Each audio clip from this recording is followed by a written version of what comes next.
We've spent the last dozen videos or so getting a handle on the Ethereum blockchain. I think that we've got a reasonable idea of what the blockchain is.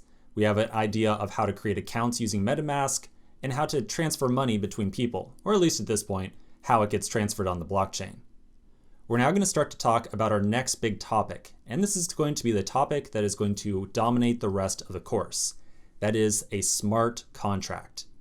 Smart contracts are what we use to build interesting applications on the Ethereum blockchain. We're going to be writing many smart contracts throughout the rest of the course, and it's going to be a lot of fun because we're going to make some interesting apps. Let's first start off with a plain English definition of a smart contract.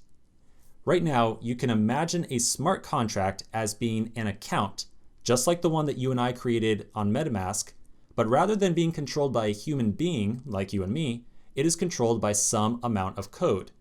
And this is code that you and I, or a developer in general, is going to author. This code instructs the smart contract how to behave. Let's talk about some of the different properties that are contained within a smart contract account. You'll recall that a while ago we spoke about some of the different properties that our accounts have, like say the public key, balance, and a couple like the nonce that counted the number of transactions that our accounts had. A contract account has a couple of different fields than the ones that you and I own. First, it has a balance. Well, our accounts have balances as well, but a contract account does too. This records the amount of ether that is controlled by this account. The next two properties are much more interesting. First is storage. Storage, you can imagine as being like a tiny little cubby where we can store some data that is related to our contract. This data is related to whatever application we're trying to build.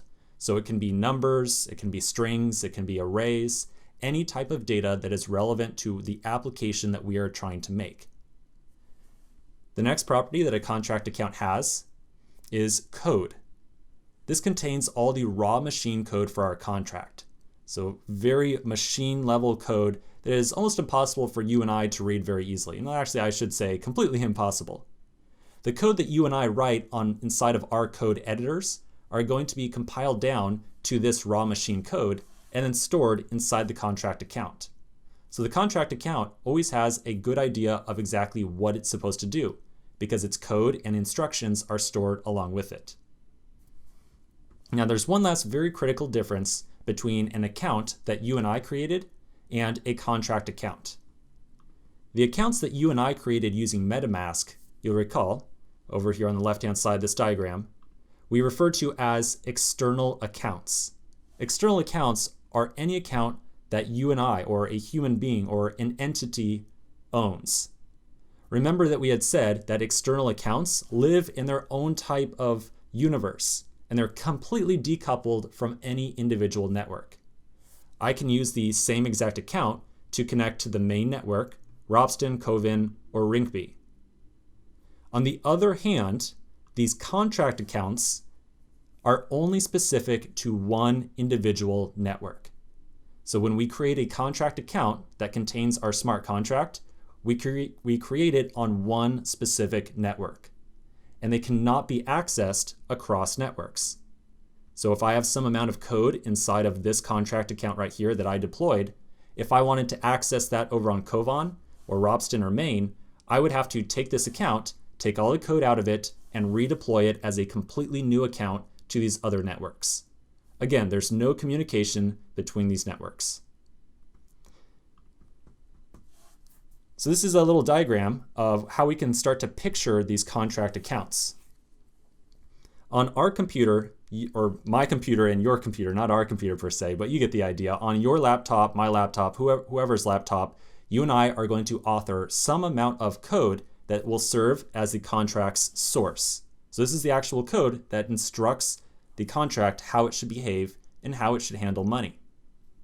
We will then take that contract code, that source code, and deploy it to a network, like say Rinkeby. When we deploy this contract code, it creates an instance of the contract, or what we refer to as the contract account. We can take one contract source code, so like one contract file, and deploy it multiple times to one network or multiple networks.